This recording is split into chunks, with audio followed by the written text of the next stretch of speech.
Hey, Katie. We have The Whispering Statue.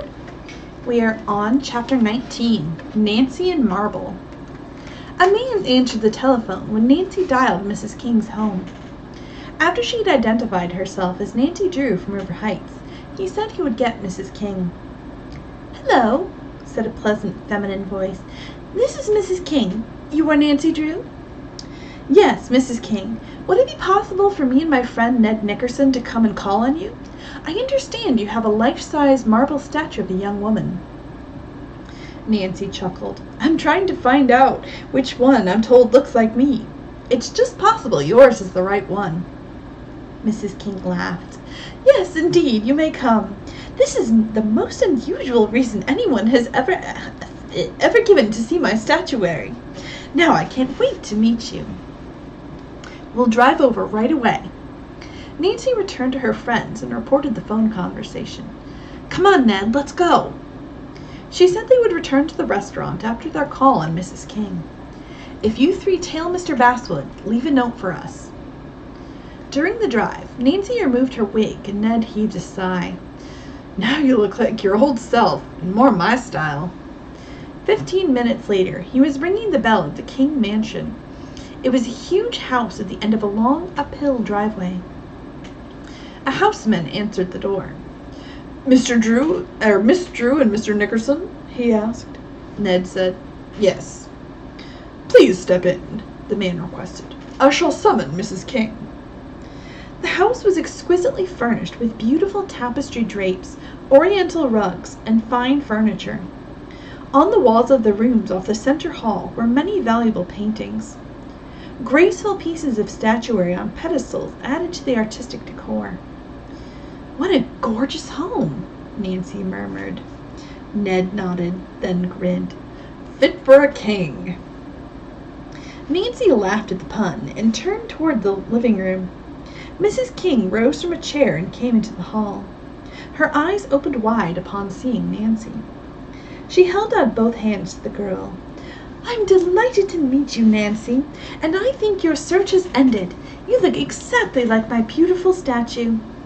Then she turned to Ned. "Good evening," she said. "I'm so glad you both came. Well, I'm sure you're eager to see the statue, so follow me."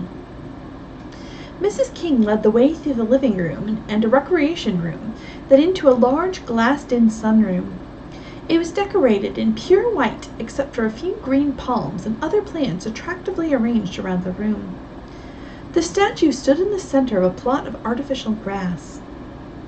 Nancy and Ned looked at it in awe. How fine and delicate it was! Ned looked at Nancy, then at Mrs. King. He said, "Nancy could have posed for this."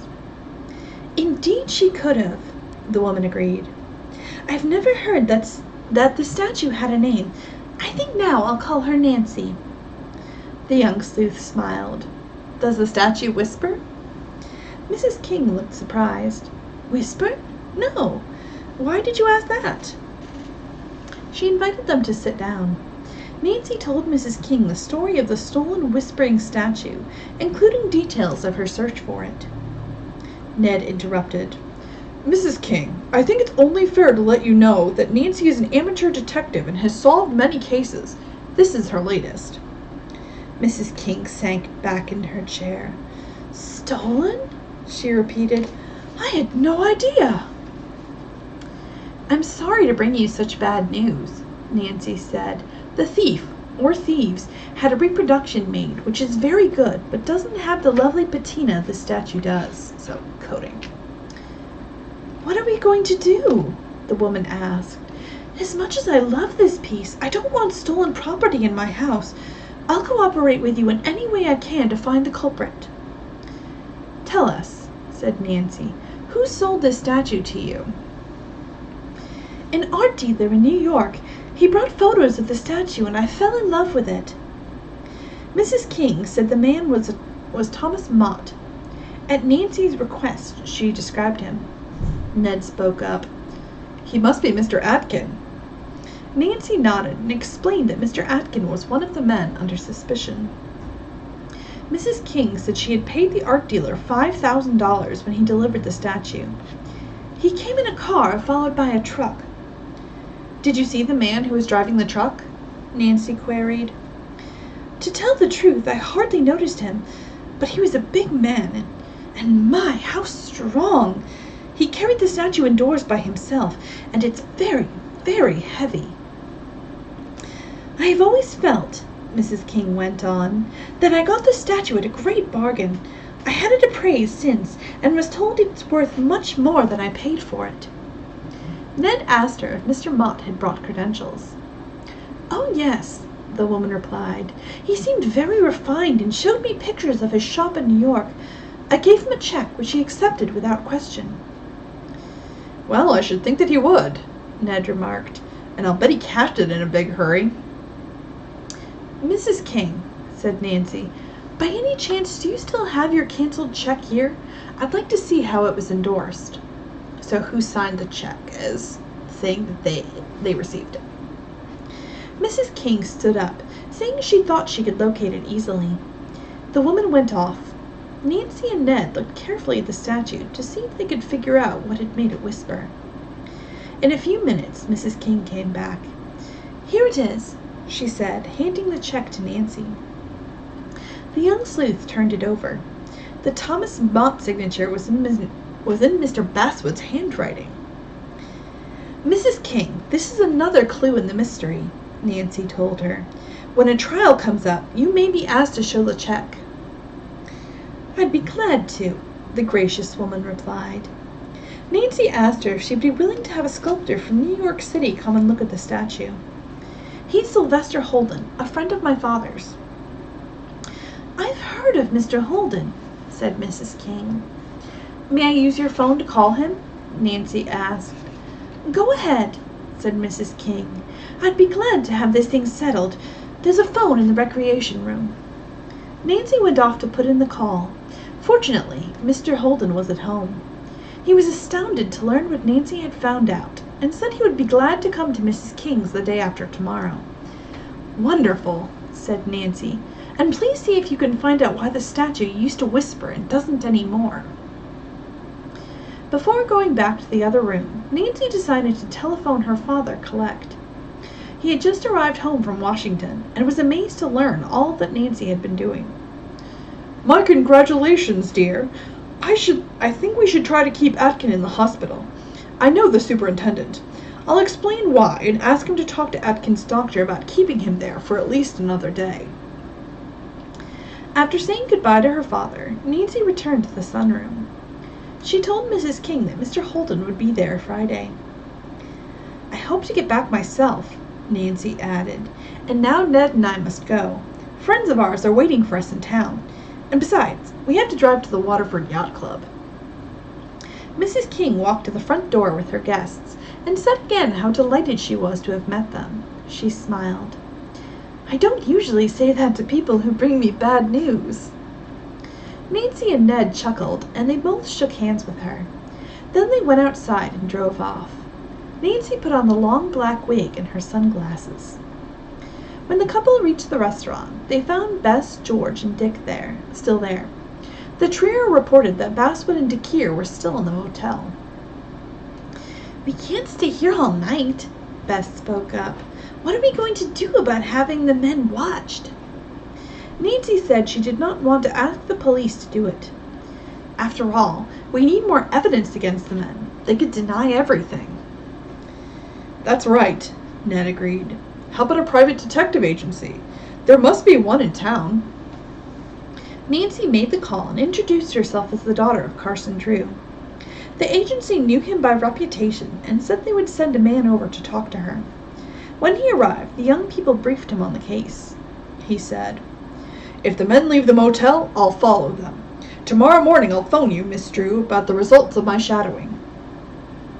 When Nancy and her friends were ready to leave, Ned said that as long as Nancy had a ride, he would go directly to the lake resort where he was staying.